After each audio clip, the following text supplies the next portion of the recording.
Wait, where do I start with the housekeeping? I'm starting with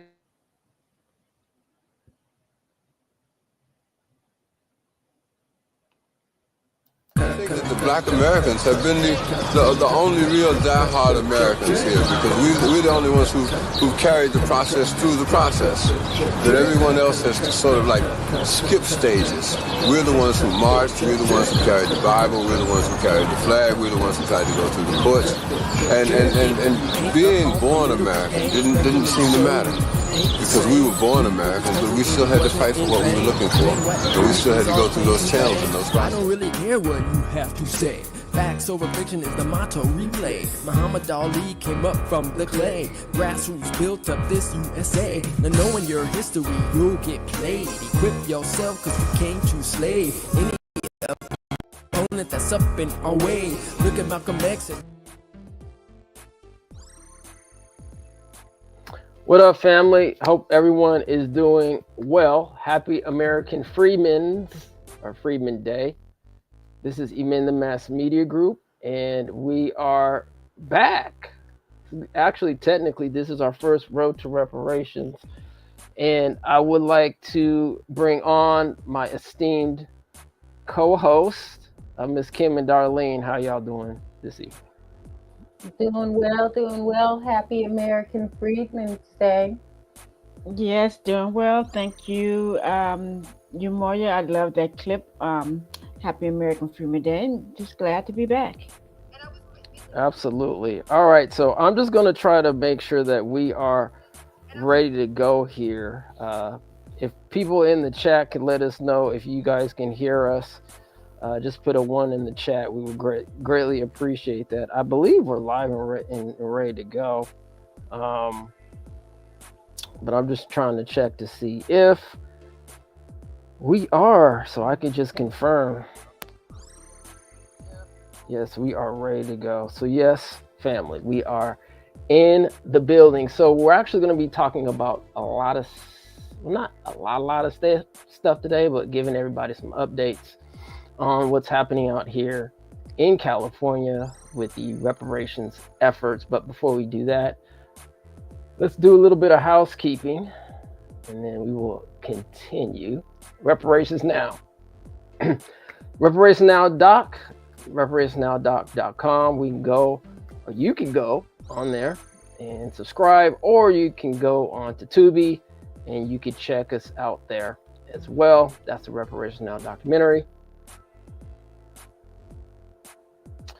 etmmediagroupstore.com. That's etmmediagroupstore.com. We get this latest merch, and we also have our good brothers and sisters, Coalition for Just and Equitable California. And we got some merch up there too as well. So go check that out. And if you're not boycotting, when you go shop at Amazon, if you could just hit our little affiliate link first before you start filling up your basket, we get a little bit of kickback off of each sale.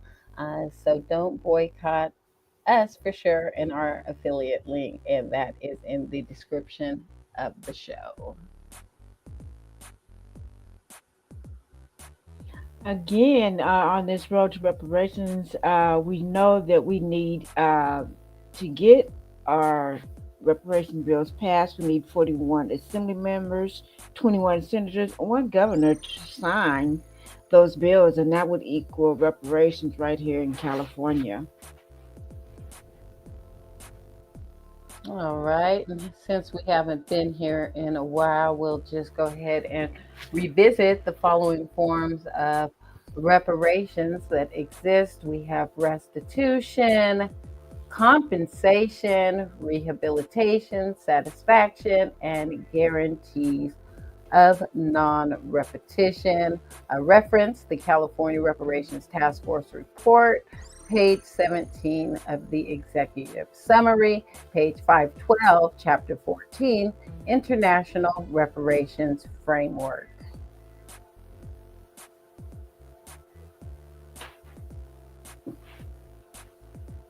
Oops. Uh-oh.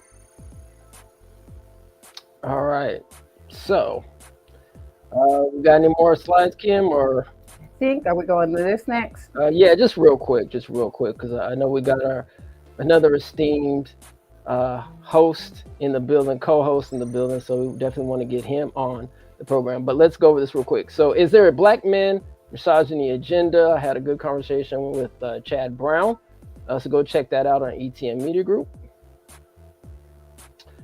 A Freedmen's Review right here on ETM Media Group. Minimum Media Group did a review on Kendrick Lamar. So for those who didn't see the Super Bowl halftime show, I suggest you check that out for cultural content.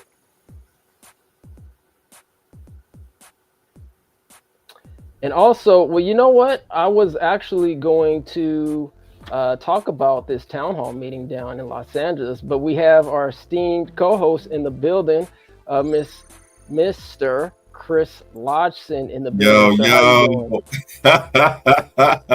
Peace to the family. What's up? What's good? Happy American Freedmen Day. Happy Freedmen's Bureau Anniversary Day. Thank you, brother, for putting this up. I'm going to get right into the business because you on it right now. Town hall meeting, reparations, Saturday, March 15, 4276 Crenshaw Boulevard. We in LA. Food will be served. It's the yellow building by McDonald's. We're going to be talking about the Democrat reparations and reparative justice bills, the Republican reparations and reparative justice bills. We're going to get community ideas for reparations, of course. And we also going to be talking about that money. Where is that money in the budget that we had for reparations implementation? Where it's at, where it's going, all that. Saturday, March 15th. If you're in the LA area, or if you can be in the LA area, come on out. It's going to be a great thing. 12:30 to 4 p.m., 12:30 p.m. to 4 p.m. Come on out. Peace, blessings. And we're going to put the link in the chat, but you can see the QR code up there right now. And of course, you can find it on our socials, on Instagram, on X, Twitter, and it'll be up on our website momentarily also. And I'm going to drop the link in the chat. I appreciate that, family. All right, so let's actually get into some of the business here.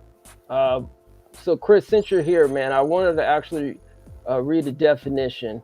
You were on with our good sister, Dominique DePrima. You were on that show, and you know, we're actually going to be going over some of these bills today regarding the agency and the bureau, but we just wanted to give it into some context on what an agency and a bureau is. So I'm going to read this definition, and then after I read this definition, if you want to obviously elaborate, and then, you know, talk about some of the other stuff that's happening right now out here in California. And then I know you're a busy man. You like James Brown in reparations. So yeah, the big payback. Exactly.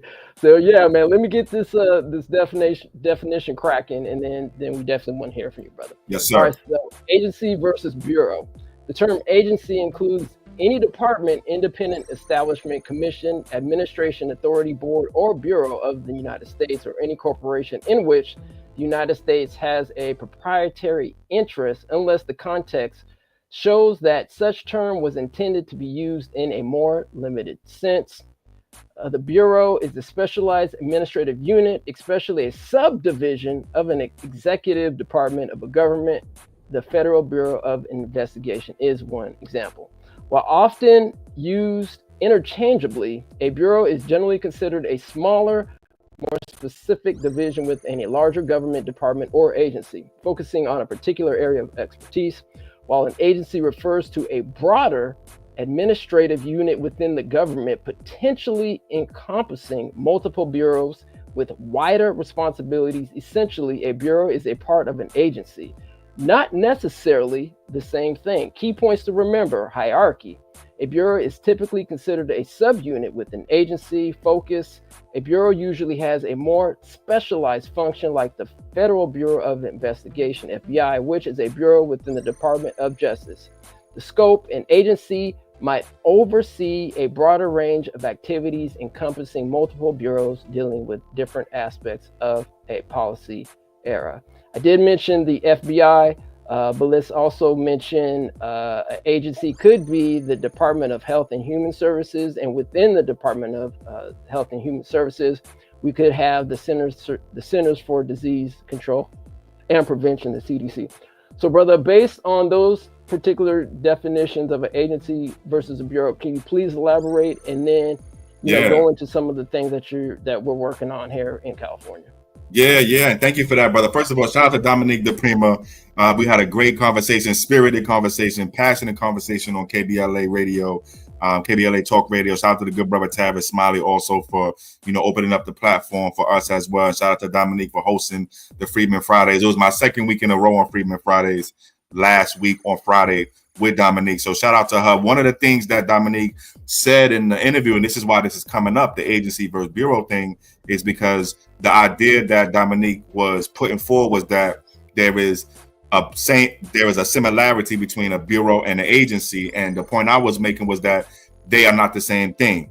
And the thing that you just read, Moya, is exactly what I was saying. And there's another reason why I think this is true too. But let me just get to what you're saying right here. So as you read, an agency is bigger, a bureau is smaller. An agency does more, a bureau does less. The California Reparations Task Force recommended an agency, not a bureau. And if you look at our bills, the bill to create the California American and Freedmen Affairs Agency in AB 1315 by Assemblymember Bill Essayli, you can see that our agency is very, very much a better thing than what's going on in that bureau in that bureau bill, which is in a different bill, SB 518, for a number of different reasons. So the agency is bigger than a bureau. An agency can have different bureaus inside of it. Like that's how much bigger the agency is than a bureau. So our bill is a better bill simply for the fact that it does more and it has the potential to do more. It has the potential to grow and expand even further. Whereas the bureau bill, the bill to create the bureau, which is SB 518, as mentioned, is a smaller thing and leaves room for less expansion. So those was a couple of the points that we was making on Dominique's show. And you can look at it in the legal comparison, like what you're doing right now with the definitions, but you could just look at the bills too and see what the differences are. Absolutely, brother. Thank you for that elaboration on it. We're actually going to be going over the bills too to do some comparison. And so those in the chat, if you guys want to, when we get to those bills, if you guys have any comments or questions, please let us know. This is actually going to be my maybe second time reading the 518 bill. I haven't read the 437 bill, so this is going to be very interesting. But I have read the 518 and also maybe 1530. You might want to start with that. Well, you definitely want to read 437.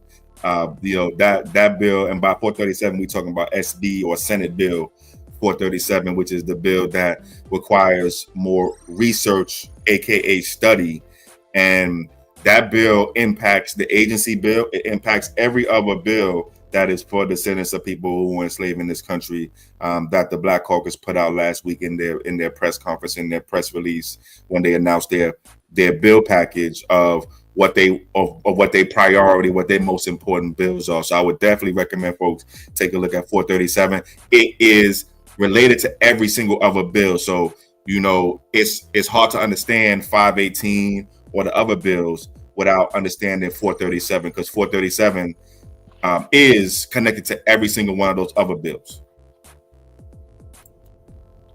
Gotcha. Thanks, brother. Well, I mean, if there's any other updates, man, that you want to say, we know you're busy, brother, but if that's about it, I mean, you're always welcome to come back. But yeah, let's just real quick before you head back, man. I just want you to quickly talk about this meeting for those who are still coming back into the building. You're going to be attending there, or will you not be available? Absolutely will. I will definitely be there. Hoping the ETN Media fam could join us down there too as well. I will absolutely be there. We're also going to extend the invitation to all members of the California Legislative Black Caucus too. So every member of the CLBC will be or is in the process of being invited. We're not ducking no smoke, and we want to give everybody an opportunity to examine and look at and dig deep and break down all of the different bills. We're going to have to talk about our bill, AB 1315. We're going to have to do things to make people understand how good our bill is. And we're going to have to answer questions about our bill too. That's what's supposed to happen. That's what's supposed to be going on when you're doing policy work. And we want to extend the opportunity for all of the other members of the California Legislative Black Caucus to show up and talk about why their bills are good, why their bills, and also, you know, answer questions about what could be different about their bills too, or what the questions are that people have about their bills. So this is going to be a great town hall. You know, hoping everybody can make it out. It's a free event. Obviously, we're going to have food. It's going to be a dope event. Please do come out. And again, this is Saturday, March 15th, 12:30 p.m. to 4 p.m. And then also, you know, this is a town hall. Obviously, that's going to be talking about the bills. But let me just say one thing about the bill that we have, AB 1315. First, I want to give a shout out to Kamilah Moore, chair of, you know, California Reparations Task Force, you know, who did a phenomenal, spectacular, amazing interview this week with Ashley Zavala of KCRA and with Assemblymember Bill Essayli. I want to give a big shout out to Chair Moore, and also we saw Chair Moore in Oakland this weekend at the Black Reparations Conference. Shout out to Mills College, shout out to Dr. Ashley Adams, Dr. Erica Weisinger, shout out to the whole Black Reparations family in Oakland. Shout out to, and also big shout out to my Allen Temple Baptist Church family. We see y'all. We love y'all. We was just at an event with them in Oakland just a week before that. And then also shout out to the family in Russell City and in Hayward who have been doing events over the past couple of weeks to raise the ideas and raise the demands for policy to return the land and property that was taken from them also. But back to our bill. So our bill, which is AB 1315, which you can find on our website on the bills page. This is a bill that really builds on one of the recommendations from the California Reparations Task Force, which is to create the California American Freedmen Affairs Agency. And this agency will do a few very, very important things. I think one of the most important things that maybe we want to lift up more is, first and foremost, this bill recognizes and finally formally identifies American freedmen as a specific and distinct foundational American population. This is huge, huge, huge. Now, a lot of us who follow this channel, and shout out to you, brother Umoya, sister Darlene, sister Kim, y'all been doing the best education around California with reparative justice and reparations since day one, since day -1. That's been going on since way, way back. So people who've been watching this channel know. But for those who don't know, it's very, very important that our particular specific community of American freedmen, those who are descendants of those who were emancipated from chattel slavery in this country, it's important that our state, our cities, our counties, our governments at the national level, ourselves recognize our people and ourselves as a distinct population. So one thing that this bill does, and it says it in the language of the bill, that we recognize and we identify and we lift up the fact that this particular group of Americans who are defined by what happened to their people, who have inherited this legal and political status called American freedmen, this particular group of people is unique and is distinct and is their own people. So that's one of the, I think if not the most important thing, it's probably tied for one of, if not the most important things that the bill does. And you'll see that in the language of the bill. Secondly, the bill will create a way for people to trace their ancestry with free genealogy services to verify that they are part of this specific American freedmen community, and then we'll create a list, a database, a registry that's protected, that has your privacy rights respected, that don't let police and law enforcement go in and find you based on what's in there. This particular agency will have a way for folks to get free genealogy support and services and start doing genealogy, not researching how to do genealogy, not studying how maybe to later do genealogy, or if it's possible to do genealogy. And this is what this agency is primarily set up to do. And last thing I want to say about the bill is, so when you compare the two bills, our agency bill and the bureau bill, you will notice, let's be straight, let's be clear with the families, you will notice that the Bureau bill has a genealogy office and it has a property reclamation office also. And you'll see in our bill, we have a genealogy office and we have a legal affairs office also. And there's a couple other pieces in there too. I want folks to be clear. Even though you will see in the Bureau bill that it's bigger, or not let me not say bigger, it has more pieces in it, that nothing in that bill can actually happen. Nothing that bill can actually start. None of that Bureau bill work can actually start to happen without another research and study. So our bill doesn't require any more research, any more study at all. We actually can start doing the verification, doing the genealogy work, and start verifying who is an American freedman. That then opens up the door to do all kind of other things. But right now, we have had almost no, up until the last couple of years, really, we've had almost no targeted policy for American freedmen, for the descendants of those who were enslaved in this country. And so this bill really is the first big step to be able to do all the things that we want to do, from whether it's reparations work, whether it's other work too. So I want to say that, I said it earlier today, I think we can have our agency, our genealogy work start before the study of the other bill even starts. So we can actually start working before the other things even start their study of how to start working. So our bill does more, faster, and it's more affordable too. So I just want to give folks some of that. Appreciate y'all as always. I see the questions in the chat. I see the comments in the chat. Appreciate y'all. Shout out to the whole family. Shout out to Reps. Shout out to Donnie. Shout out to Raphael. Who I miss. Shout out to Princess. What's up, family? Peace, and reparations. Hey, brother, can I play just a real quick 1 minute clip, and then you respond to it before you break? I know you really got it, but I want to play this clip. Yes, sir. Yes, sir. It's from the guaranteed income. So I want to play it short, and then you can give us an update on that too, brother. So I'm gonna play the clip. Chris Lodgson, CJEC, Coalition for a Just and Equitable California. I'm here today to tell you to put a guaranteed income, direct, unrestricted cash payments program for seniors who are descendants of those who emancipated from chattel slavery in the 2025 budget. As a Jim Crow survivor, I'm here today to advocate for the implementation of the Guaranteed Income Program of Unrestricted Cash Payments Program to be placed in the 2025 budget for seniors 60 years and over. The state of California cannot, in good conscience, let more of our elders and seniors die, knowing that this debt of reparations is due. Today, I stand here to tell you to put direct, unrestricted cash payments programs to the descendants of chattel slavery in the United States in the 2025 budget. Super hot fire. Yes, family. So yeah, Chris, can you elaborate on why you were there and others were there on that day?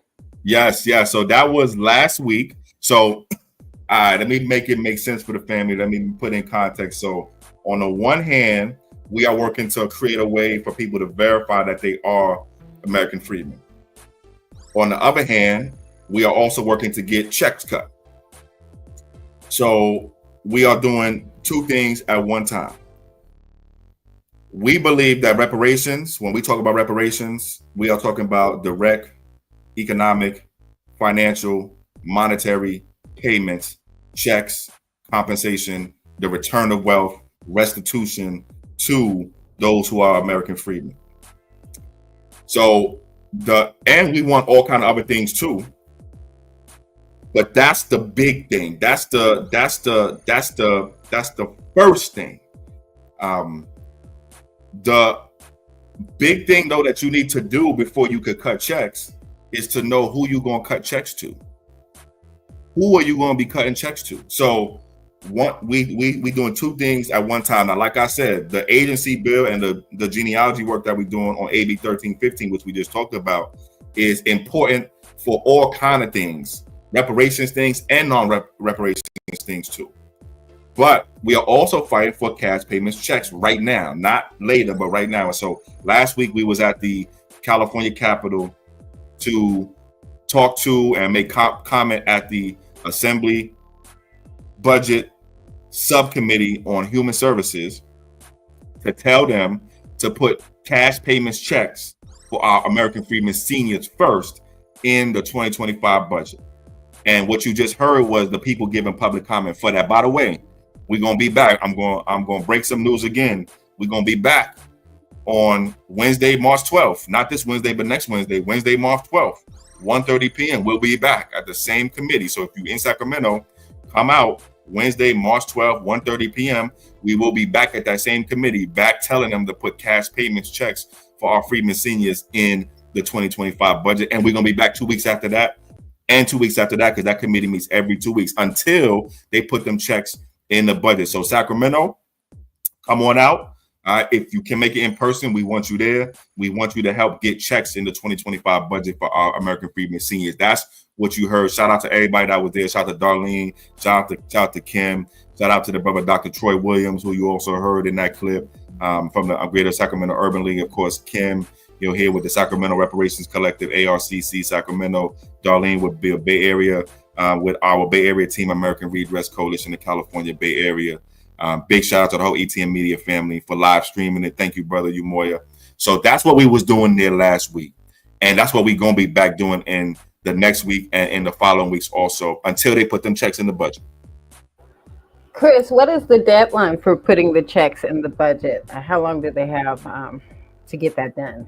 So that's a great question. The best guesstimate is sometime in May, but June, no matter what.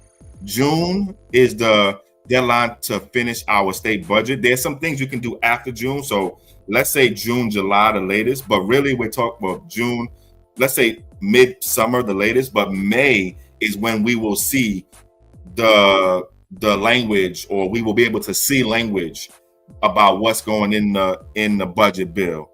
So May, I'm gonna say, late spring through midsummer is when we should look for, okay, there's a cash payments for American Freedmen seniors in this budget language type thing. So late spring, May through midsummer.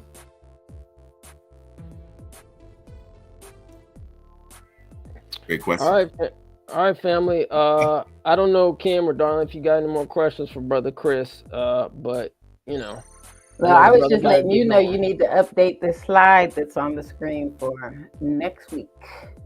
Oh, well, yeah. I mean, I was just letting the family know if they haven't seen it yet. I'm just saying, so we can start getting it out, getting it If you haven't seen this one yet, you can actually go see it. We live streamed it. It's about 3 hours. It actually continued, but we just wanted to capture the public comment. Hey, and got to give a shout out to Assembly Member Corey Jackson for actually having the public comments ahead. Yes. Scared. So, hey, I know some of us feel some way about the CLBC right now, but still, we got to give credit where credit is due. Right. So that's right. That's right. Thank you. And thank you to member Corey Jackson for moving the public comment up, because the public comment is normally at the end of the hearing. I hope they do that again for the next week too, because public comment is usually at the end of the hearing, and those hearings you saw that hearing be like 5 hours long. Mm-hmm. So like we can't ask people to come out, at 1:30 and then stay there till 5:30, 6 before they can make 2 minutes of public. I mean, like that's not, people got jobs, people got kids, that's not right. So thankful to Assembly Member Corey Jackson for moving the public comment up. I hope they do that again, and we will be advocating for them to move the public comment up to the front of the hearing so people could come, speak their piece, and then go about their day. Absolutely, family. All right, man. Well, we're going to start getting into this reading. So, definitely when you come back to give us some more updates, especially when we go down to LA for the family. We'd love to have you on again, brother. Love it. I want to appreciate y'all. I feel like I just came back home for 20-30 minutes. Yeah, because I miss my ETM Media family. We used to do this every day a week there. So I miss y'all. Love y'all. Please keep it up. Just thank you to everybody who's been supporting us over the past 2 weeks, especially since we have been doing a lot of amazing transformational historical political work. Nobody's done what we've done in the past 2 weeks, so thank you. We already made history, but like I said, always what we about to do next is gonna make what we've already done look easy. And with that, salute, hundreds. All right, man. Peace and Good reparations. night. Thank you, Chris. Thank you so much. Thank you. Right, see you on the battlefield. So you Yes, you were talking about the town hall on March 13th. Are you thinking about a road trip? I don't know. We'll have to see, because we got that Freedmen bank account. Till we get them reparations checks. Yeah, that Freedmen bank account is not quite free. Sure ain't. So yeah, we'll see. We'll see if we can make it. We'll obviously show up, but hey, it is what it is, family. So before we actually go into the readings, I know we're going to get to these comments at the end for sure. Let's play a clip from, I guess let's do the Bill Essayli and Chair Moore. They were actually interviewed here with the local news station down here, as Chris mentioned earlier. So let's go ahead and play that clip. So for people who don't know who Assemblymember Bill Essayli is, hopefully this will give it a little bit more context before we start actually reading his bill and also the other bills that are supported by the CLBC. But let's go play this clip. Here we go. An unlikely pair is joining forces in the fight for reparations in California. The Democratic leader of California's Reparations Task Force, Kamilah Moore, and Republican Assemblymember Bill Essayli are working together to establish the California American Freedmen Affairs Agency. It's supposed to be the main starting point for the state's reparations effort. California Democratic Legislative Black Caucus at first pushed this before blocking the effort last year with little explanation. KCRA 3 Capitol correspondent Ashley Zavala sat down exclusively with Chair Moore and Assemblyman Essayli, and here's the story. I just want to ask you how you think people are going to react when they see you two sitting together in this interview. Shocked.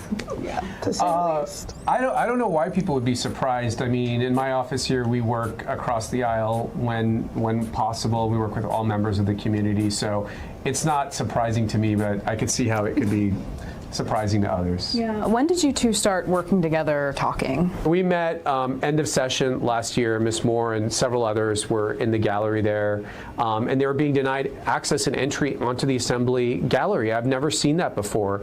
And I just started talking to them, finding out what's going on, and really, I just felt it was a true injustice. And that's when our conversations started happening about where they're coming from and what they're looking to accomplish. The California Reparations Task Force, we were a legislative advisory body. So our primary duty was to advise the state legislature, the entire legislature, not just the CLBC, but the entire legislature on the types of proposals, reparations-related proposals that they should introduce into law. Since then, we've been, relying on primarily the Black Caucus to do the right thing and introduce strong reparations legislation. This past legislative session, I was very open and honest in my critique about their package. I thought it was weak.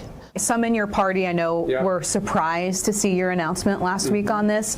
Just where have Republicans been on the conversation on reparations? That's a really good question, Ashley, and I think maybe Republicans haven't done a great job on communicating on this issue. Now, in full transparency, there's a lot we don't agree on. Yes. Okay, so I want to be very clear. I don't support cash reparations because I don't believe California was the primary financial beneficiary of slavery. However, we are the party that fought to abolish slavery.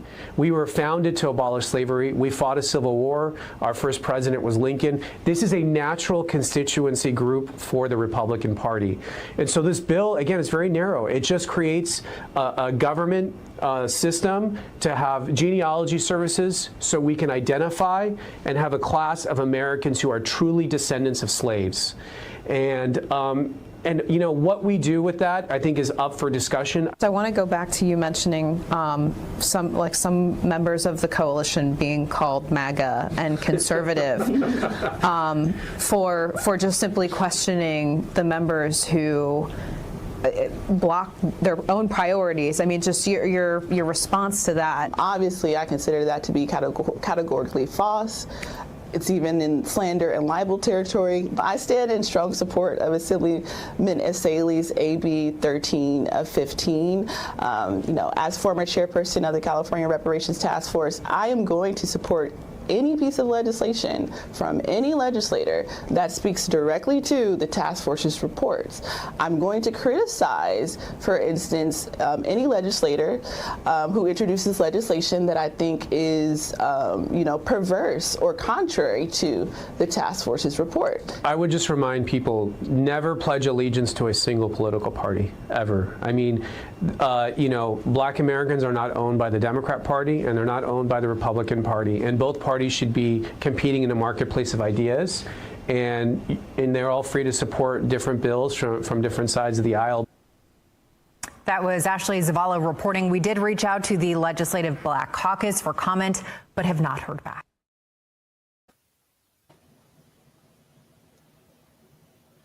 Yep, so that was the video that I told you we were going to play, but let me get the music cracking because that's what we do here. I wonder if they ever heard back from the Black Caucus. That's a great question, Kim. Who knows? But yeah, we want to definitely show you that video before we actually started reading, so everybody could have a context of the bill, which is AB 1315 that Bill Essayli has authored. But before we do that, let's actually read Bill SB 437 that Chris mentioned a little bit earlier. Kim, if you don't mind removing that overlay, and so I can go ahead and share my screen with the family. Okay. Thank you. All right, so let's see here. All right, wonderful. So here's bill number SB 437. I think, Kim, we're gonna have you do the honors in this one. Let me know if you can see the bill, and I will go ahead and move accordingly. So I don't know, can you see the bill, or do we need Yeah. to I can see the top half here.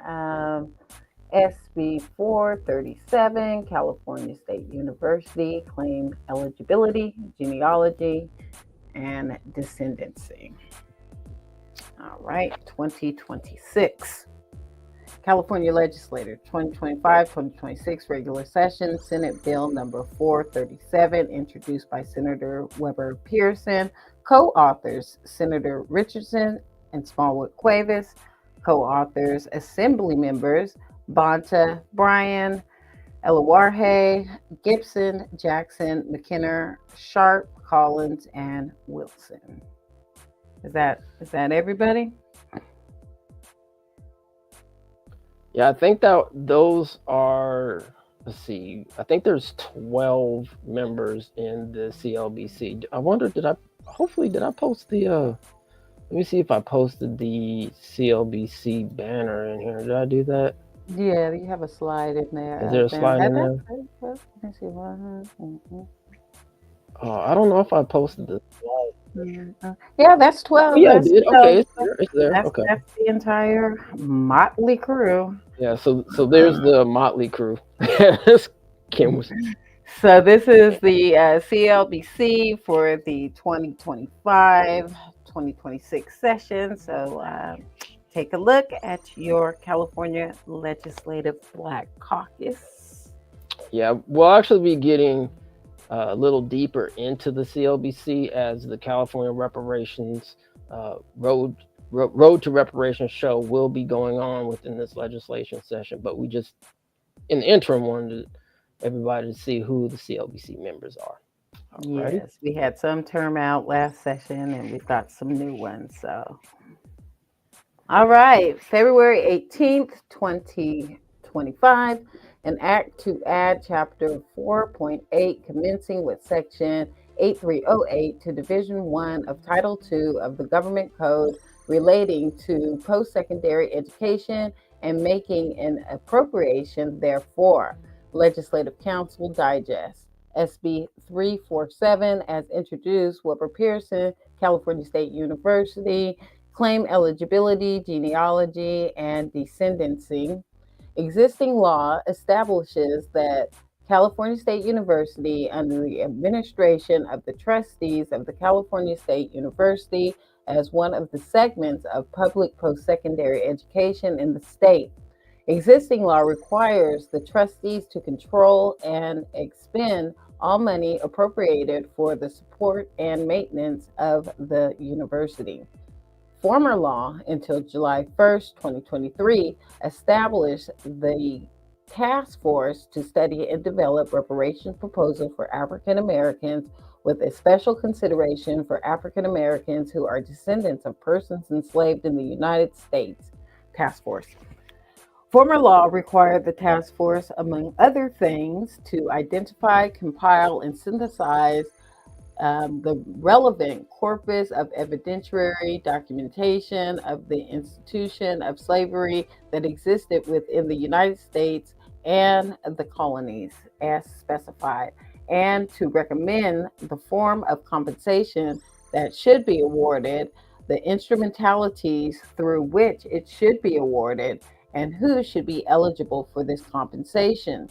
The bill will require the Director of Finance to allocate $6 million as specified for the purpose of enabling the California State University to conduct research in furtherance of the recommendations of the task force, thereby making an appropriation.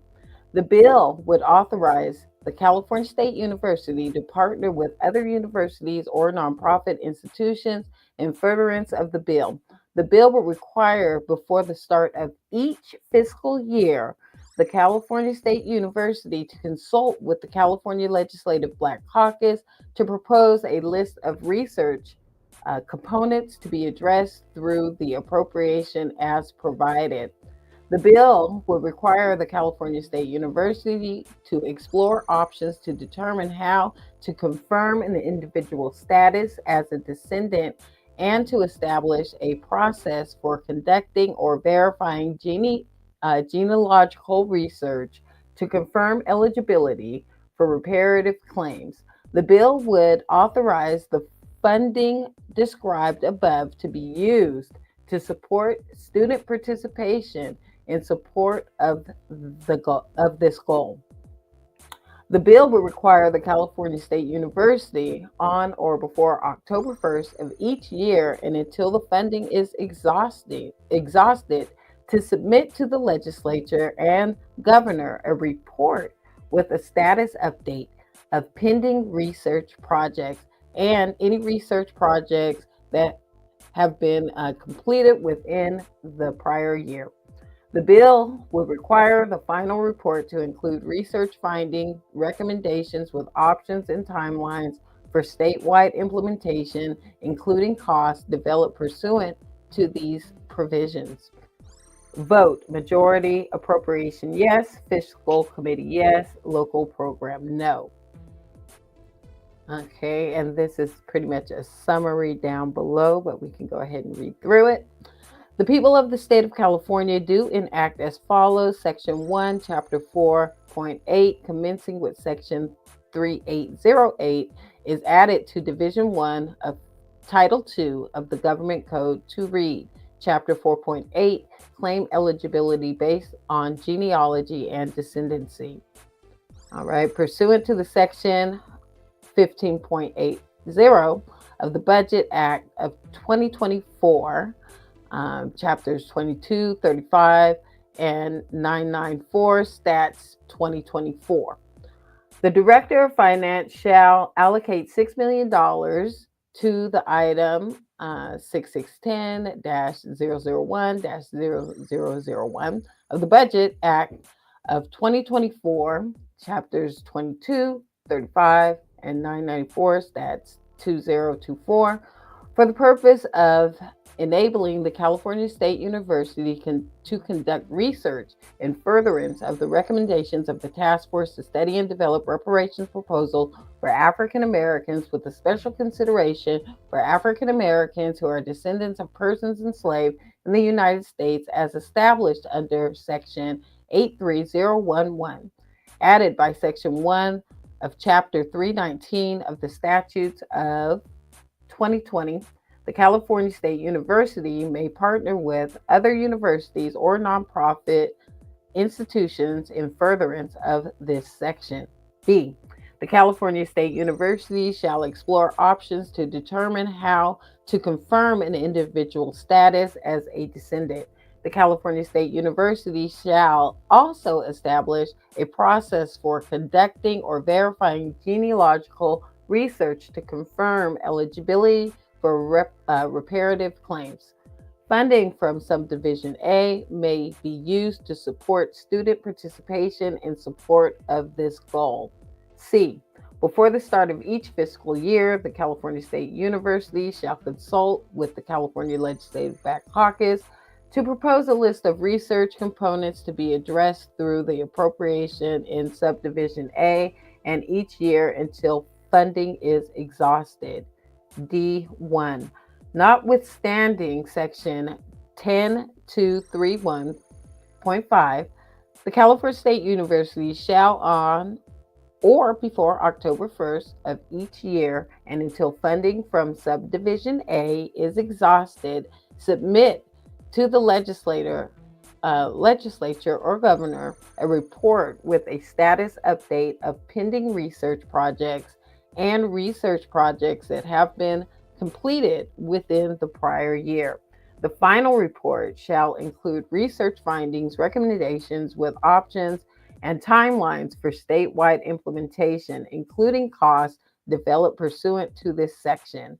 2. A report submitted pursuant to the subdivision shall be submitted in compliance with Section 9795. Wonderful job, Kim, as always. You do such a great job at reading. As always, we appreciate you. Yes, Kim, that was wonderful. Should we go into any of this, just some quick commentary, or should we just skip to the next one? Sure, let's hear your thoughts. Oh, put me on the burner, huh? Okay. One thing that kind of stood out to me was this allocation of $6 million. I don't know if anybody in the chat has anything to say about this as well, but where's that $12 million that already supposed to be allocated, right, for reparations? And then on top of this, this is another research, aka study. Like, I thought we did this a couple years ago, right? So, I mean, that's basically kind of what stood out to me. I don't know, Kim or Darlene, you guys have any other comments? Well, Yeah. I actually, Go ahead. no, thank you, Kim. Sorry. Still working with this $6 million. Where is it about the student participation? So, out of the $6 million, they're going to create some kind of student jobs on the campus for the students out of this money. Yeah, I'm trying to see where here, let me see if I can find it. It said student, right? Mm-hmm. Yes. I think you need to go down a little bit. Yeah, I know it was in the bottom at the summary too. Yeah. Oh, it's in the summary. It's several. It's the body also. to be honest with you, it's in the digest and in the body.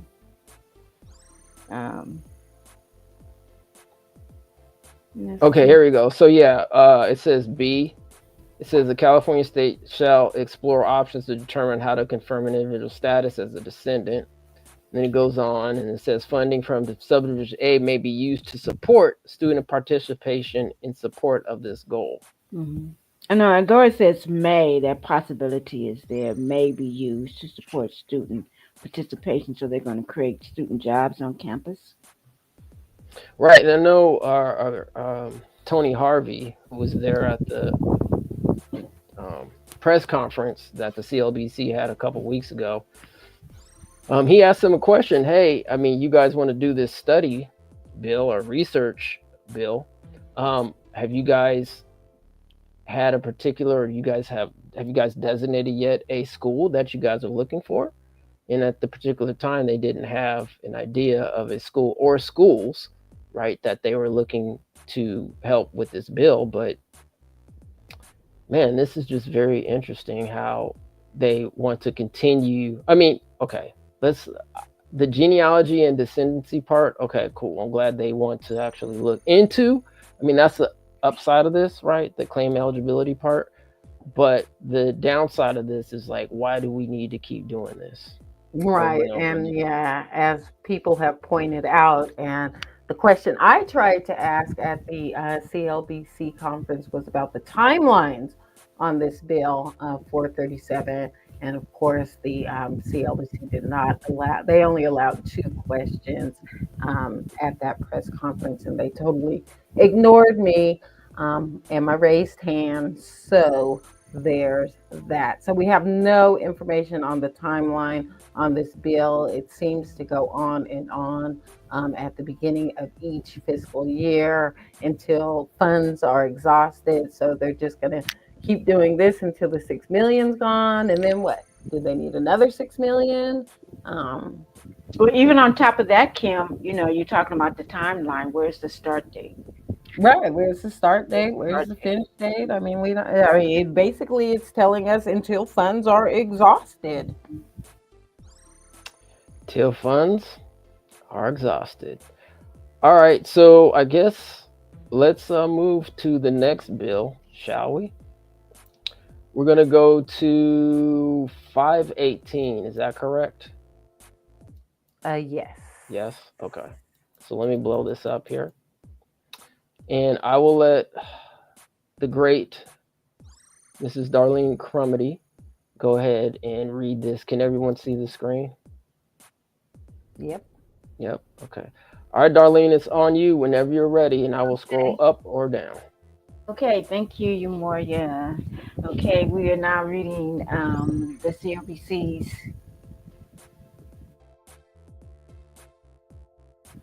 CLBC SB 518, Descendants of Enslaved Persons, Reparations 2025-2026, California Legislature 2025-2026 regular session, Senate Bill number 518. It was introduced by Senator Weber Pearson, co-authors Senators Richardson and Smallwood Cuevas, co-authors Assembly members Bonta, Bryan, Ellaway, Gibson, Jackson, McKenna, Ranson, Sharp Collins, and Wilson. And then was introduced 519-2025, an act to amend section 1104 of and to add part 15 commencing with section 16000 to division 3 of title 2 of the government code relating to state government. Legislative Council Digest. Section 518 as introduced, Weber Pearson, Descendants of Enslaved Persons, Reparations. Former law until July 1, 2023, established a task force to study and develop reparation proposals for African Americans, with a special consideration for African Americans who are descendants of persons enslaved in the United States. Task force. Former law required the task force, among other things, to identify, compile, synthesize the relevant corpus of evidentiary documentation of the institution of slavery that exists within the United States and the colonies as specified, and to recommend the form of compensation that should be awarded, the instrumentalities through which it should be awarded, and who would be eligible for this compensation. The bill would establish the Bureau of Descendants of American Slaves within the state government under the control of the director, who would be appointed by the governor and confirmed by the Senate. The bill would require the Bureau, as part of its duties, to determine how an individual's status as a descendant would be confirmed. The bill would also require proof of an individual's descendant status to be a qualifying criteria for benefits authorized by the state for descendants. To accomplish these goals, the bill will require the Bureau to comprise of a genealogy division, a property of reclamation division, an education and outreach division, and a legal affairs division. Existing law prohibits a state agency with certain expectations from employing any in-house counsel to act on behalf of the state agency or its employees in any judicial or administrative adjudicative proceedings in which the agency is interested or is a party as a result of office and official duties or contracting with outside counsel for any purpose. This bill would exempt the Bureau from those prohibitions. Vote majority, appropriations no, fiscal committee yes, local program no. The people of the state of California do enact as follows. Section 1104 of the Government Code is amended to read 11041A, Section 11042 does not apply to the Regents of the University of California, the trustees of the California State University, Legal Division of the Department of Transportation, Division of Labor Standards Enforcement of the Department of Industrial Relations, Workers' Compensation Appeals Board, Public Utilities Commission, State Compensation Insurance Fund, Legislative Council Bureau, Inheritance Tax Department, Secretary of State, State Lands Commission, Alcoholic Beverage Control Appeals Board, except when the board affirms the decision of the Department of Alcoholic Beverage Control, Department of Financial Control, except in proceedings in state or federal courts, State of Department of Education, Department of Financial Protection and Innovation, Bureau for Descendants of American Slavery, and Treasury with respect to bonds, nor to any other state agency which by law enacted after Chapter 213 of the Statute of 1933 is authorized to employ legal counsel. B. The trustees of California State University shall pay the cost of employing legal counsel from their existing resources. Section 2, Part 15, commencing with Section 16000, is added to Division 3 of Title 2 of the Government Code to read Part 15, Bureau of Descendants of American Slavery, Chapter 1, Definitions, 16000. For purposes of this part, A. Bureau means the Bureau of Descendants of American Slavery. B. Descendants mean descendants of an African American chattel enslaved person in the United States or descendants of a free black person living in the United States prior to the end of the 19th century. C. Director means the Director of Bureau of American Slavery. Chapter 2, General. 16001A. The Bureau of Descendants of American Slavery is hereby established within the state government. The Bureau shall be under the direct control of a director who shall be responsible to the governor. B. The director shall be appointed by the governor and confirmed by the Senate and shall perform all duties, exercise all powers, assume and discharge all responsibilities, and carry out in effect all purposes vested by law in the Bureau. C. The salary of the director shall be fixed pursuant to Section 12001. Chapter 3, Powers and Duties. 16002. As part of its duties, the Bureau shall determine how an individual's status as a descendant shall be confirmed. Proof of an individual's descendant status shall be a qualifying criteria for benefits authorized by the state for descendants. To accomplish these goals, the Bureau shall include all of the following divisions. A genealogy division to do both of the following. 1. Establish a process to certify descendants of American slaves. 2. Create a method for eligible individuals to submit claims and receive compensation or restitution for those particular harms California has inflicted upon the claimant or their family. B. A property reclaimment division to do all of the following. 1. Create a database of property ownership in the state. 2. Research and document California state properties acquired as a result of racially motivated eminent domain, including properties that no longer exist due to state highway construction or other developments. 3. Review and investigate public complaints from people who claim their property was taken without just compensation. 4. Upon appropriation, distribute just compensation for the fair market value adjusted for property price appreciation of the property at the time of taking. C. An Office of Education and Outreach Division to develop and implement a public education campaign regarding the cycle of gentrification, displacement, and exclusion, the connection between redlining and gentrification, and the history of discriminatory urban planning in California. D, a legal affairs division to provide legal advice, counsel, and services to the Bureau and its officials, and to ensure that the Bureau's programs are administered in accordance with the applicable legislative authority. The division shall also advise the head of the Bureau of Legislative, Legal, and Regulatory Initiatives and serve as an external liaison on legal matters with other state agencies and other entities. That is SB 518.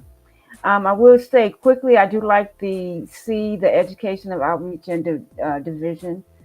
I do like that in particular for another generation of not only of descendants but all American children to understand about redlining and the destruction that happened within the descendant communities, especially touching on what happened if you added to the reclamation claim of the property being taken away, and then through the time of the highways and the redevelopment that went on that demolished a lot of the descendant communities. So that part I actually particularly like.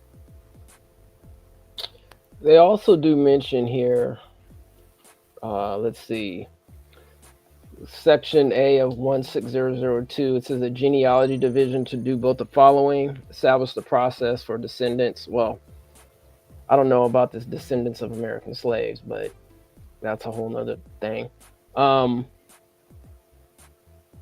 Let's see here. Create a method for eligible individuals to make claims and receive compensation or restitution for those particular harms California inflicted upon the claimant or their family. Look, I think that's pretty decent. You know what I'm saying? To at least create a method for the eligible individuals. But then why do they have SB 437? You know, Darlene, that's a great question. There seems like contradictory things. You know. Right. Yeah. Right. And then that point two that you mentioned, Jamoya, create a method for eligible individuals to make claims to receive compensation or restitution for those particular. So, I mean, would they be looking at, particular harms? Because the California Reparations Task Force, the way they had it laid out, it was, the time that you're living here that these harms occurred, or are they trying to make it more granular based on, specific harms? It would just be my question to kind of clarify that part. All right. All right. Well, as we read the definitions between what a bureau is and what a agency is, which we're going to get into the agency soon. I mean, on the surface level, I think this is a pretty good start. I mean, I don't have, I think some things could be massaged in here. We can start with the name. Yeah, first and foremost. Yeah. I mean, it's, some people have kind of I just want to say, feedback in terms of using the terms slavery, in here, in terms of defining who the particular eligible class could be, because that could be some wiggle room for who, like the word slavery in itself, what exactly does that mean? Because that could extend to other communities as well, in terms of, or meaning that slavery is an institution and a slave is a person. Right. And descendants of an American slave. Obviously, if we're just basing it just on this bill, right? I mean, who is that? Who are we determining as an American slavery? Right. And B here, descendants means descendants of African American chattel enslaved person in the United States, or descendants of free Black persons living in the United States. Now, I know that is the language that was used in AB 31, the bill to establish the California Reparations Task Force, and that study.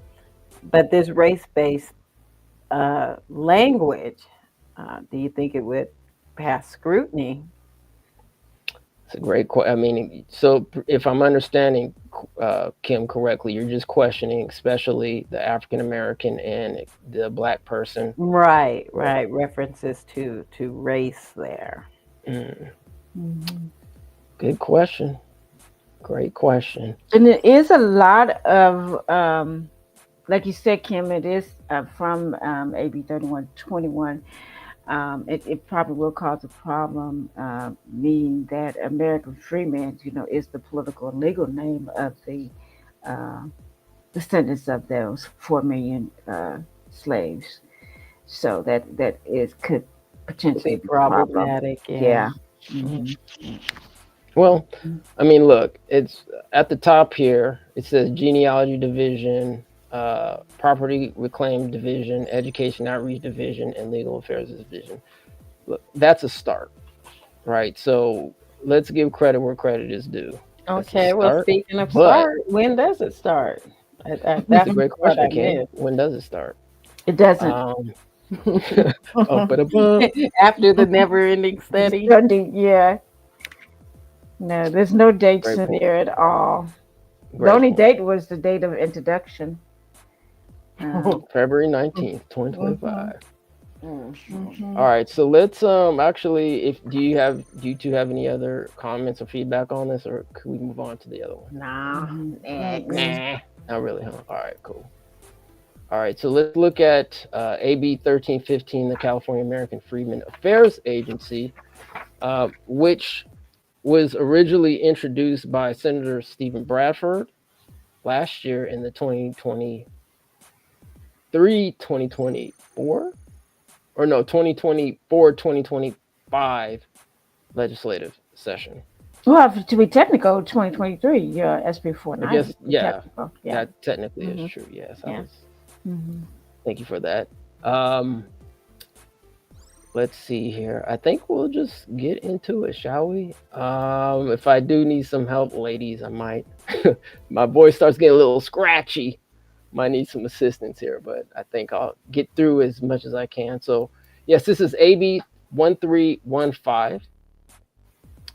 It's an assembly bill by and introduced by Assembly Member Essayli. That's Bill Essayli, who you saw on the clip a little bit earlier. He is a Republican. It's introduced on February 21st, 2025, an act to amend sections 11041 and 12800 of, and to add Part 15, commencing with section 16000 to Division 3 of the Title II of the Government Code relating to State Government Legislative Councils Digest, AB 1315, as introduced, Essayli, California American Freedmen Affairs Agency, former law until July 1st, 2023, established a task force to study and develop reparations proposals for African Americans, with a special consideration for African Americans who are descendants of persons enslaved in the United States. Former law required the task force to, among other things, identify, compile, and synthesize the relevant corpus of evidentiary documentation of the slavery that existed with the United States and the colonies as specified, and to recommend the form of compensation that should be awarded, the instrumentalities through which it should be awarded, and who should be eligible for the compensation. The bill would establish the California American Freedmen Affairs Agency as an agency within the state government to be headed by a secretary who is appointed by the governor and subject to Senate confirmation, and would make conforming changes. The bill would specify that the purpose of the agency is to verify a resident status as an American freedman as defined, and create and maintain an accurate database registry of American freedmen residents. This bill would require the agency to, upon appropriation by the legislature, implement the provisions of this bill, including establishing by July 1st, 2027, okay, I think we have a date in there, the American Freedmen Genealogy Office within the agency to verify a resident status as an American freedman, and establishing the Office of Freedmen Legal Affairs to conduct and manage its legal affairs. The bill would require the secretary, with the assistance of agency staff, to, among other things, develop a mission statement and strategic plan for the agency and the metrics of success for the offices of the agency. The bill will require the secretary, commencing on January 1st, 2029, to report to the legislature on a triennial triennial basis on successes and challenges in meeting its goals. This bill would require the Senate and Assembly to annually conduct hearings to review agency performance, investigate issues, and ensure agency accountability. The bill would require the Secretary to appear at those hearings. The bill would require, commencing January 1st, 2028, and every 3 years thereafter, the agency to submit a report to the legislature on its activities and performance. The bill would also require, commencing January 1st, 2029, and every 5 years thereafter, through the California State Auditor, the legislature to request performance and financial audits of the agency and make recommendations for improvement or corrective legislation. This bill would prohibit personal information of American Freedmen residents obtained under this act from being shared outside the agency, except as necessary to fulfill the agency's purpose. Okay, I just have to interject here. I really appreciate, and I don't recall that part in terms of sharing personal information in the other bill for SB 518. So, kudos for wanting to keep people's information, personal and private. And that's very important because, especially when you have seniors who are actually going into the office, they're very concerned about that. They carry their whole stuff in their purse, you know what I'm saying? So this is a very important part. Absolutely.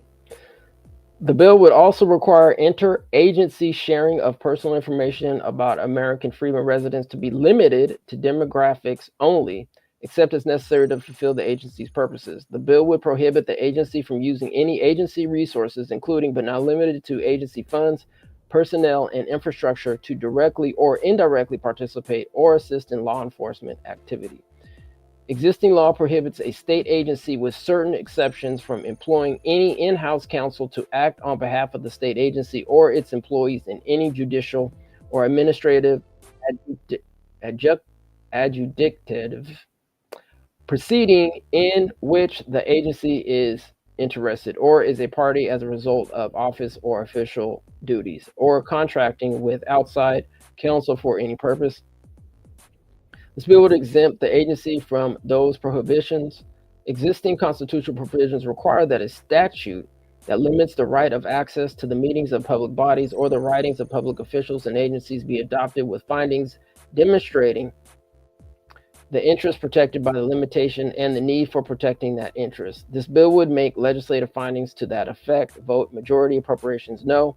Fiscal committee, yes. Local program, no. The people of the state of California do enact as follows. Section 11041 of the Government Code is amended to read: 11041A, Section 11042 does not apply to the regents of the University of California, the trustees of the California State University, Legal Division of the Department of Transportation, Division of Labor Standards Enforcement of the Department of Industrial Relations, Workers' Compensation Appeals Board, Public Utilities Commission, State Compensation Insurance Fund, Legislative Council Bureau, Inheritance Tax Department, Secretary of State, State Lands Commission, Alcoholic Beverage Control Appeals Board, except when the board affirms the decision of the Department of Alcohol Beverage Control, Department of Cannabis Control, except in proceedings in state or federal court, State Department of Education, Department of Financial Protection and Innovation, California American Freedmen Affairs Agency, and Treasurer with respect to bonds, nor to any other state agency which, by law enacted after Chapter 213 of the Statutes of 1933, is authorized to employ legal counsel. B. The trustees of the California State University shall pay the cost of employing legal counsel from their existing resources.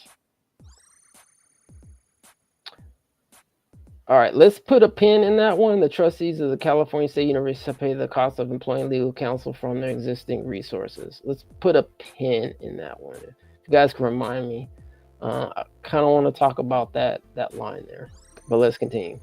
Section 2, Section 12800 of the Government Code is amended to read: there are within the state government the following agencies: Business, Consumer Services and Housing, Transportation, California Environmental Protection, California Health and Human Services, Labor and Workforce Development, Natural Resources, Government Operations, Corrections and Rehabilitation, the California American Freedmen Affairs. All right. B, the secretary of any agency shall be generally responsible for the sound fiscal management of each department, office, or other unit within the agency. The secretary shall review and approve the proposed budget of each department, office, or other unit. The secretary shall hold the head of each department, office, or other unit responsible for management control over the administrative, fiscal, and program performance of the respective department, office, or other unit. The secretary shall review the operations and evaluate the performance at appropriate intervals of each department, office, or other unit, and shall seek continually to improve the organization structure, the operating policies, and the management information systems of each department, office, or other unit. Part 15, commencing with section 16000 of section 3 is added to division 3 of title 2 of the government code to read. Part 15, California American Freedmen Affairs Agency. 16000. The legislature finds and declares that the state of California requires an institution that identifies and recognizes American freedmen who reside within the state, as well as their families and their communities, because American freedmen are a foundational American population, having made significant and unique contributions to the state of California since its inception, and continue to do so today. The state has a responsibility to recognize and identify this historic American population in an effort to better target policies that serve the needs of this population. 16001, for purposes of this part, A, agency, quote unquote, means the California American Freedmen Affairs Agency. B, emancipated, means gaining freedom from slavery by or before 1865 by way of any of the following. 1, the 13th Amendment to the United States Constitution. 2, the Emancipation Proclamation. 3, being contraband under the Confiscation Acts. 4, being a fugitive in accordance with Clause 3 of Section 2 of Article 4 of the United States Constitution or the Fugitive Slave Acts. 5, freedom suits. 6, gradual abolition. 7, emancipation in any state. 8, purchasing their own freedom. 9, manumission by owners. 10, enlisting and fighting for the patriots during the American Revolution. C, secretary means the secretary of the California American Freedmen Affairs Agency as described in section 16003. D, American freedmen means the legal and political status inherited by the prosperity of the 4 million freed women or freed men and women who were emancipated nationally from American chattel slavery. E, direct line means matrilineal or patrilineal descent. F, resident means a person who has established current residency in the state of California for at least 6 consecutive months. 16002. A, the California American Freedmen Affairs Agency is hereby established within the state government. The agency's purpose shall be to verify a resident status as an American freedman and to create and maintain an accurate database registry of American freedmen residents as set forth in this part. B, the agency shall, upon appropriation by the legislature, implement the provisions of this part. C, the legislature shall exercise oversight authority over the agency as provided in this part. 16003A, the agency shall be under the direct control of a secretary of the California American Freedmen Affairs Agency appointed by the governor and subject to Senate confirmation. The secretary shall be responsible and accountable to the legislature and the governor. B, the secretary shall be responsible for all of the following. 1, performing all duties vested in the agency by law. 2, exercising all powers necessary to carry out the agency's purpose. 3, faithfully discharging all responsibilities assigned under Part C. The secretary shall, with the assistance of agency staff, do all of the following. 1, develop a mission statement and strategic plan for the agency and a matrix and metrics of success for the officers of the agency. 2, assist other state agencies in evaluating their programs for accessibility and effectiveness in providing services to American freedmen residents. 3, engage stakeholders inside and outside of government to identify key opportunities and challenges and to communicate the critical importance and foundational role of state support for American freedmen residents, their families, and communities. 4. Work directly with California-based media organizations, including those that historically serve American freedmen communities in California, as well as new media organizations and entities to fulfill the agency's purpose. 5. Notwithstanding Section 10231.5, commencing on January 1st, 2029, report to the legislature on a triennial basis on successes and challenges in meeting its goals. The report shall be submitted in compliance with Section 9795. 16004A, notwithstanding Division 10, commencing with Section 7920.000, the Title I and any other law, personal information of American freedmen residents obtained under this part shall not be shared outside the agency, except as necessary to fulfill the agency's purpose. B, interagency sharing of personal information about American freedmen residents shall be limited to demographics only, except as necessary to fulfill the agency's purposes. The agency shall adhere to all applicable data protection laws in order to protect the personal information of American freedmen residents. D, notwithstanding any other law, the agency shall not use any agency resources, including but not limited to agency funds, personnel, and infrastructure to directly or indirectly participate or assist in law enforcement activity. 16005A, the Senate and Assembly shall annually conduct hearings to review agency performance, investigate issues, and ensure agency accountability. The Secretary shall appear at those hearings. B, notwithstanding Section 10213.5, commencing January 1st, 2028, and every 3 years thereafter, the agency shall submit a report to the legislature on its activities and performance. The report shall be submitted in compliance with Section 9795, commencing January 1st, 2029, and every 5 years thereafter, through the California State Auditor. The legislature shall request performance and financial audits of the agency and to make recommendations for improvement or corrective legislation. All right, we are getting to the end. All right, 16006, the agency shall take all of the following actions. A, establish and maintain an accurate database registry of all American freedmen residents. B, establish the American Freedmen Genealogy Office as described in Section 16007. C, establish the Office of Freedmen Legal Affairs as described in Section 16008. D, make contact with and verify resident status as freedmen. E, engage with and educate American freedmen residents about agency and state policies and resources available to them. F, coordinate and collaborate with the legislature, the governor, existing state agencies and departments, and California colleges, community colleges, and universities to support the agency's goals. G, establish partnerships as necessary to fulfill its responsibilities under the law. 16007, by July 1st, 2027, the agency shall establish the American Freedmen Genealogy Office to verify a resident status as an American freedman. The office shall take all of the following actions.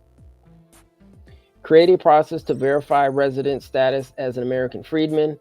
The verification process of a resident status as an American freedman shall include standards no less stringent than providing documentation showing that the individual has at least 4 non-lineal direct ancestors who were subject to chattel enslavement in the United States between the years of 1776, 1776, and 1865, 1865, and documentation showing the individual has a direct line of ancestors from an enslaved ancestor to the individual.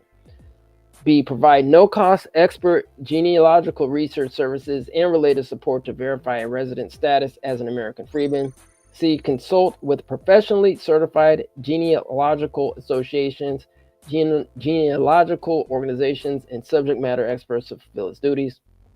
16008, by July 1st, 2027, the agency shall establish the Office of Freedmen Legal Affairs to conduct and manage its legal affairs. The office shall take all of the following actions. A, provide legal advice, counsel, and services to the agency, its officials, and the legislature B, ensure the agency's programs comply with legislative authority. C, serve as an external liaison on legal matters with other state agencies and entities.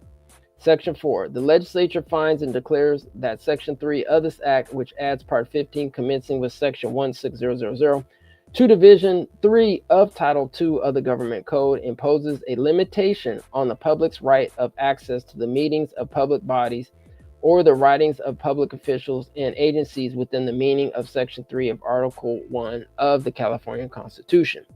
Pursuant to that constitutional provision, the legislature makes the following findings to demonstrate the interest protected by this limitation and the need for protecting that interest. In order to protect the privacy of California residents while also gathering and publicizing useful demographic data, it is necessary that personal identifying information remain confidential. Whew. All right, got through that one. Very good. You need to give yourself a clap. Give yourself that clap. Give That that was clap, good. thingy. Give yourself Man, a clap. I think we need to give all ourselves a clap, shall we? And the people in the chat and reviewing this information. So everybody, let's give ourselves a hand clap.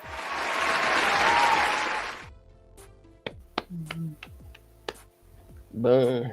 Very good. One of the things that I like about it is under the Office of Genealogy, they were saying that the documentation needs to be less stringent. So, they're taking the mystery out of it. It's almost saying come in there with your driver's license. At least it's letting people know that it's not this big mystery that everybody wants to say. Right. And the fact that they, say professional genealogists rather than students that are wet behind the ear. looking for a campus job. Trust me, I've been there, so I understand that. Exactly. Yeah. So, and really reading this bill through, I actually felt seen as a community. Talked about our contributions to California, American freedmen, not just kind of just an aftershot, descendant of slave. Exactly. And I like the fact that when we talk about using, I think Kim and I had this conversation, is that I am a senior in my everyday lexicon and verbiage. I'm going to say Black America because over 68 years, that's what I've said. But can I get with American Freedmen? Yes, I can. Once I really, truly, I always understood it, but I've been saying Black for so long. But now American Freedmen is just rolling off of my list because I understand the political use of it and what it means.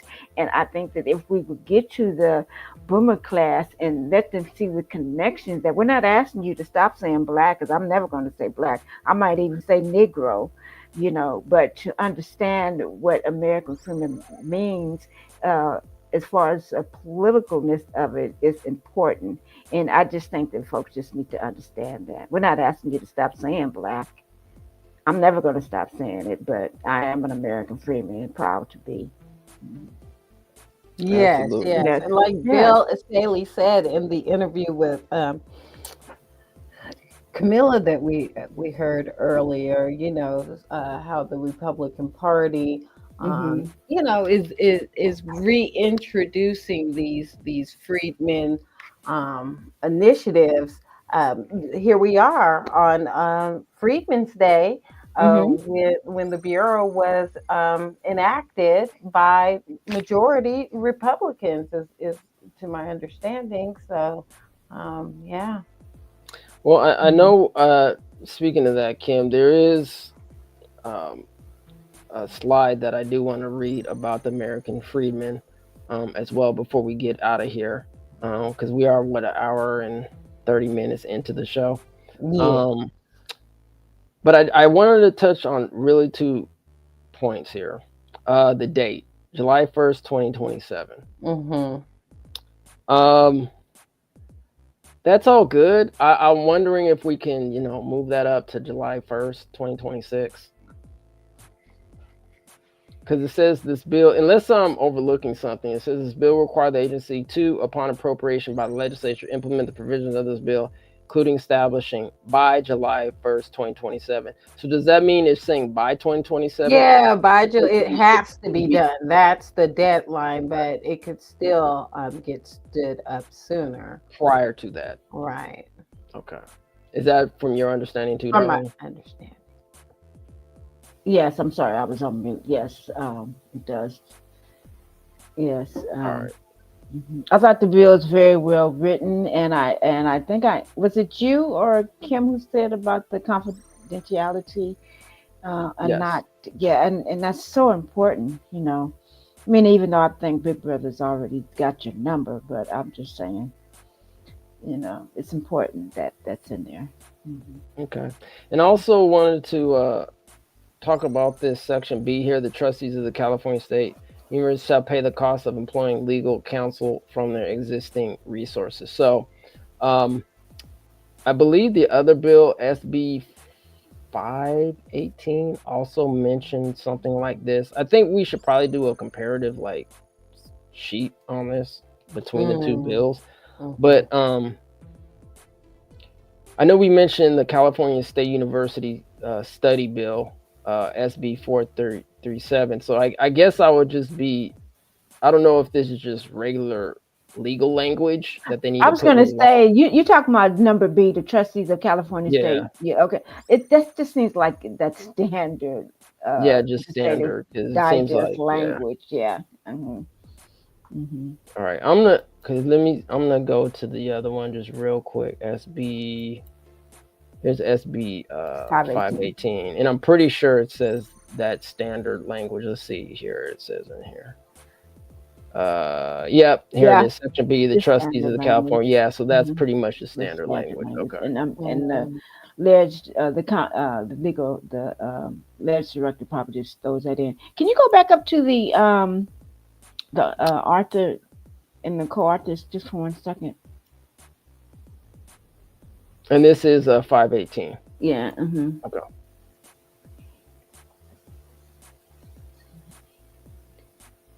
Oh, okay. I'm counting 12. For some reason, I was counting 11. I was trying to figure out who's missing.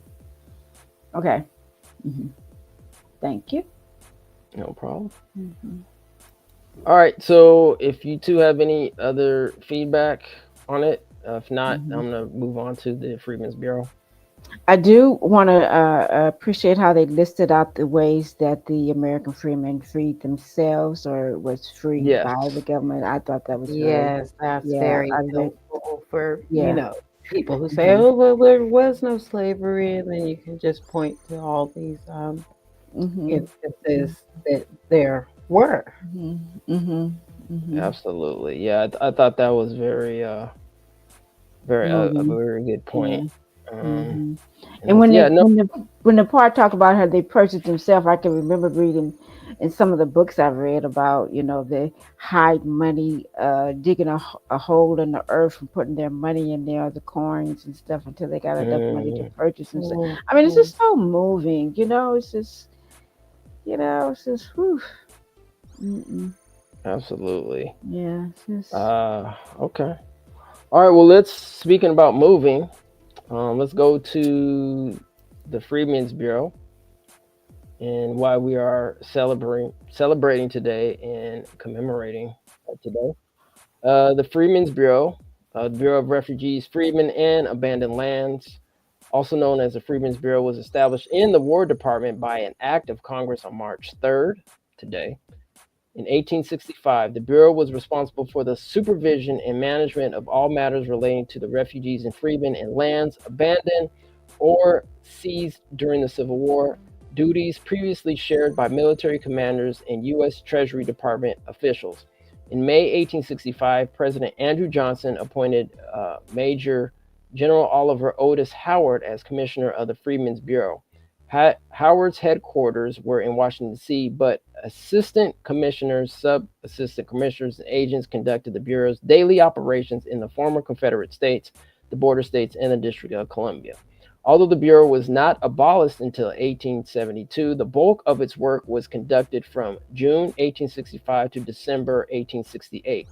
While a major part of the Bureau's early activities included the supervision of abandoned and confiscated property, its mission was to provide relief and help formerly enslaved people become self-sufficient. The Bureau's functions including issuing rations and clothing, operating hospitals and refugee camps, and supervising labor contracts between planters and freed people. The Bureau also managed apprenticeship, disputes, and complaints, assisted benevolent societies in the establishment of schools, helped in legalizing marriages entered into during slavery, and provided transportation to refugees and free people who were attempting to reunite with their family or relocate to other parts of the country. As Congress extended the life of the Bureau, it added other duties such as assisting Black soldiers and sailors in obtaining back pay, bounty payments, and other pensions. So it's a little bit of information from the Freedmen's Bureau.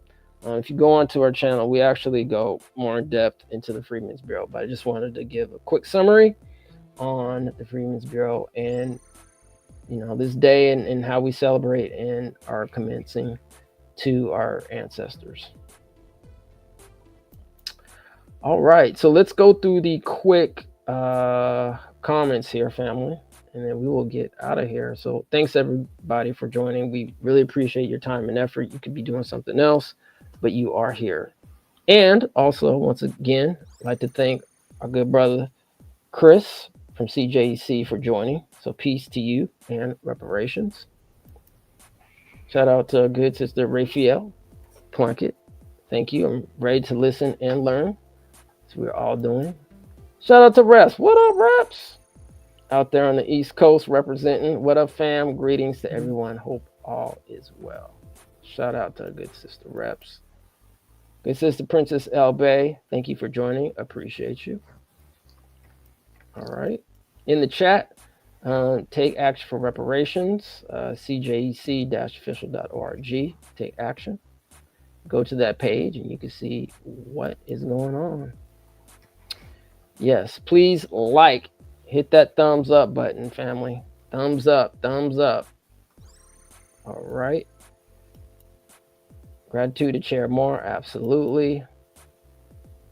Peace to all freedmen and FBA. Hey, Donnie, how you doing? All right. Thank you very much. Salute to you. It's Raphael Plunkett for your wonderful contribution to the super sticker. Thank you very much. That is greatly appreciated. All right. Salute. Thank you very much for that wonderful donation, Princess L Bay. We appreciate you. Peace and reparations over everybody and everything. We are the Cure Freedmen family. Thank you at ETM Media Group. Thank you very much. Appreciate you.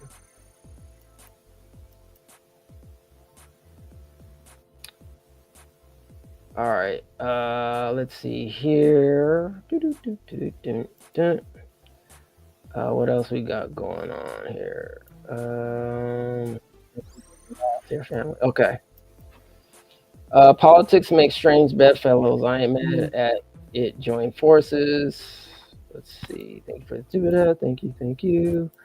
Somebody says fact. Verified lineage. Yes, Mr. Williams.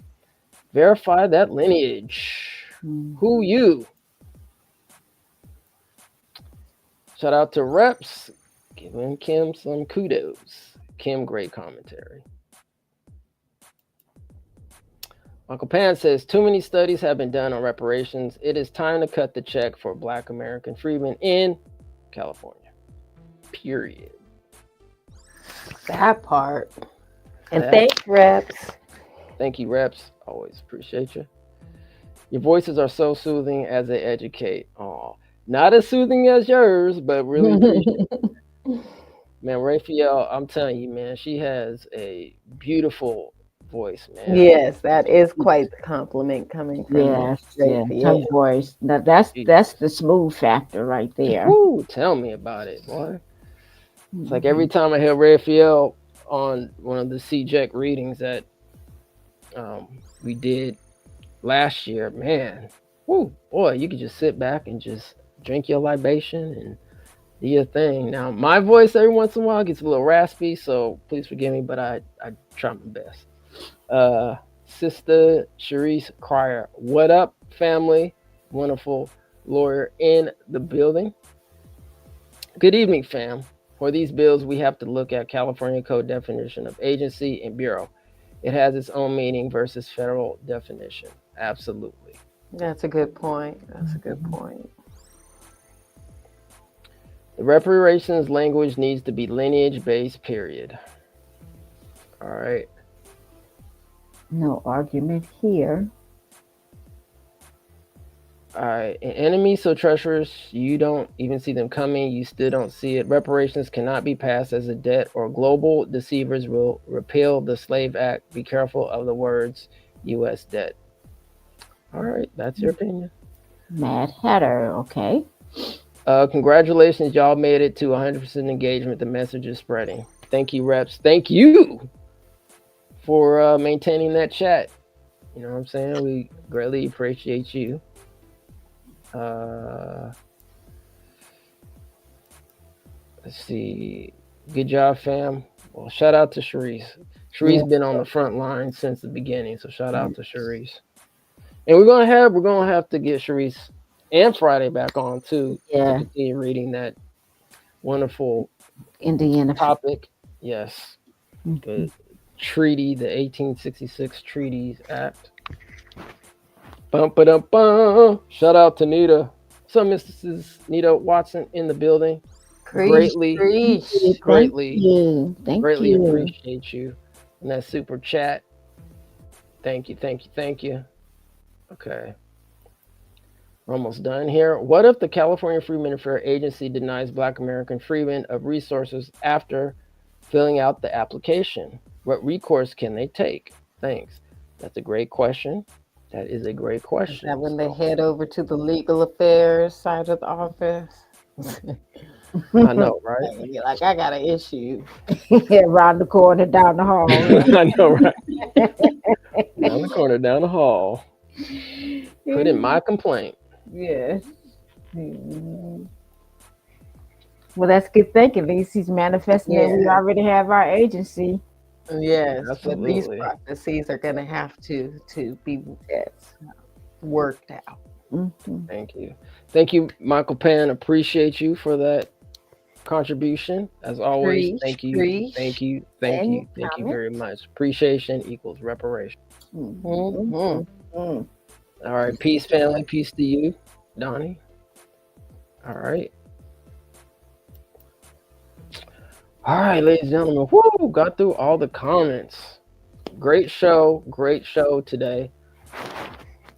Whew, got a lot of work to do, family, but we are going to be here. We're going to be in the building following these bills as they go through the process for 2025. And technically, this is the first Road to Reparations show. I think normally, so far we're probably going to have it on Sundays at 10 a.m. And then we understand if people can't make it, please check us out on the replay. But yeah, I think we're going to continue with the Sundays at 10 a.m. as we did last year, legislative session. It's a lot of bills going through too, and some new people or legislators in the Assembly and also in the Senate this year. So new CLBC members that we're going to go through too. So just stay tuned. We're going to introduce you to all of them and the lawmakers and legislatures that are sitting on these committees that we are going to need these bills to pass through. So we want to familiarize ourselves with all of them and, really get to know them up close and personal. Yep. So good brother Philip Scott, the host of African Diaspora News Channel. He's doing great work out there. I think he's somewhere down in, I don't know, guessing somewhere down in the southwest area, maybe, I guess, something. But no, he's doing great work. So shout out to Phil Scott. He does great work. All right, family. I think that's about it. Let's see. Do we have anything else, Kim, to go over, Darlene? I think that's about it until the next show, but we will be back with more updates. And thank you, everyone, for sharing part of your evening with us. Thank you. See you next time. All right. So I'm going to be playing actually 3 videos.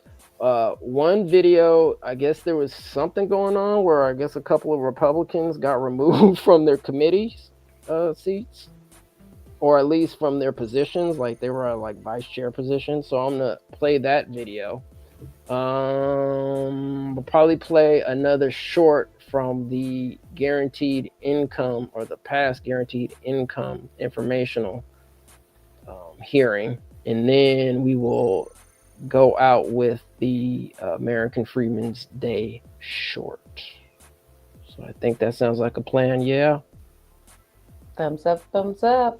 Thumbs up. Plan. Thumbs up. All right, family, as always, you take care of yourself, and we will see you on the next go round. And we are out, family. Peace and reparations. Shutting out the outspoken Republicans. California's Democratic Assembly Speaker made a controversial decision to remove some of the most vocal Republicans from their leadership positions at the state capitol. KCRA 3 Capitol correspondent Ashley Zavala joining us now to explain how it's expected to impact the legislature's business this week and beyond. Yeah, well, starting off, multiple Republicans told me late Friday this is something that blindsided them. Assembly Speaker Robert Rivas announced he removed the most outspoken Republicans from their vice chair positions on various committees. Now, these committees determine which proposed state laws move forward or how taxpayer dollars are used in the state's budget. So the outspoken Republicans that were stripped from their position include Assemblyman Bill Essayli, who is the vice chairman of the Elections Committee. He has most recently agitated Democrats by introducing a reparations-related bill that the Legislative Black Caucus at first prioritized, but then blocked last year. Also, Assemblymember Alexandra Macedo was stripped from 2 budget committees. She has been a vocal critic of the high-speed rail and recently gained popularity after having a tomato thrown at her when President Trump's administration announced the investigation into the use of federal funds for the project. Assemblymember David Tangipa was removed as vice chairman of the Assembly's Insurance Committee. He has been outspoken about the state's insurance and wildfire situation since the Los Angeles wildfires broke out. Assemblyman Joe Patterson from our area was removed as vice chairman of the Assembly's Health Committee. He most recently spoke out about the Democratic-led legislature's use of non-disclosure agreements in the policymaking process. And Assemblyman Carl DeMaio has been scrutinizing and criticizing state spending recently, getting the Newsom administration to admit that it has spent more this year on health care for undocumented people than it expected by billions. That's estimated up to be $9.5 billion. Republicans will still serve on those committees and hold vice chair positions, but they will be less outspoken, more moderate Republicans. But again, these roles have been stripped by the outspoken members you see on your screen here. They will still serve on some committees, but just not very high profile ones. In a statement, Republican Assembly Minority Leader James Gallagher said, quote, "Before they've even taken action on a single bill to lower the cost of living, Assembly Democrats retaliated against Republican lawmakers for highlighting their failures on the cost of living, wildfire, and energy. Let me be clear," he said in part, "we will not be intimidated by petty politics." Meanwhile, a spokesman for Assembly Speaker Robert Rivas, Nick Miller, said, quote, "The speaker routinely addresses committee needs throughout the year, and his goal is always to ensure members are in optimal roles to collaborate effectively and deliver for Californians." We should note, Speaker Robert Rivas has only been in the leadership position for 1.5 years. I've been covering the Capitol for more than 7 years now, and even experts that I've talked to who have been around longer have really said this is an odd time to do this, and I have never seen a legislative leader do this big of a shuffle before a lot of these committees even have their first hearing. So those committees begin this week, and we are hoping to hear from Assembly Speaker Robert Rivas today. We have not heard from him since the first week of the legislative session in January. A lot of questions, yes, for sure. Yep. All right. And I stand here urging the consideration, a strong consideration for the direct payments to descendants of chattel slaves that are seniors in this country. I appreciate the fact that we're all here listening. This room is full of people here, but there's a direct group of people that came from descendants of chattel slavery, never got one penny from 1619 to 1865. And we're passing budgets to make sure that immigrants come here and get money when our ancestry died. From the Civil War to even the war on the streets, most of our people, our elders, are struggling. They're last hired, first fired, the worst treated when it comes to health care, told, oh, he just has a problem, he doesn't want to listen. We have been dealing with a lot of trauma that you can solve by putting some money in the budget so at least our seniors can get what their ancestors never got. I'm 72 years old and I'm a great grandfather. You know, I would love to get that money that's owed to me from my parents. It's owed to me, and I would invest it in doing the right things.